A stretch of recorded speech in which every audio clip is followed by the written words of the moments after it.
ప్రపంచమంత గొప్పలు, దేశమంతా అప్పులు అన్నట్టుగా సాగుతున్న ఏపీలో లేటెస్ట్ కాగ్ రిపోర్ట్ ఏం చెప్పింది? ఒకసారి చెక్ చేద్దామా?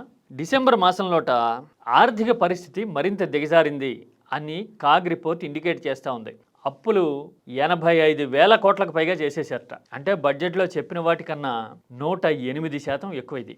రెవెన్యూ లోటు అయితే 60,000 కోట్లు దాటేసిందట. అంటే ఘోరంగా ఉన్నట్టు పరిస్థితి, చేతిలో డబ్బులు అట్లా. ద్రవ్యలోటు అయితే ఏకంగా 85,000 కోట్లు ఉందట. ఆర్థిక పరిస్థితి ఎలా ఉందో చెప్పడానికి కాగ్ రిపోర్ట్ ఒక ఇండికేటర్. కాగ్ కేవలం పైకి కనపడే అప్పులు నెంబర్లు మాత్రమే పరిగణలోకి తీసుకుంటుంది. మనం కార్పొరేషన్ల పేరుతోనూ ఇంకో మార్గంలోనూ తెచ్చుకున్న అప్పులు కాగ్ అంత తొందరగా ఫైండ్ అవుట్ చేసి రిపోర్ట్లో పెట్టే అవకాశాలు తక్కువ. మరి లిమిటెడ్ మార్గాల్లో తెచ్చిన అప్పులే ఇంత మందంలో ఉంటే, రెవెన్యూ లోటు, ద్రవ్య లోటు ఇంత ఘోరాతి ఘోరంగా పెరిగిపోతూ ఉంటే సంపద సృష్టి ఎటుపోయినట్టు? కేవలం నినాదంగానే మిగిలిందా? విధానం కాలేదు అని మరోసారి కాగ్ లెక్క చెప్పిందా?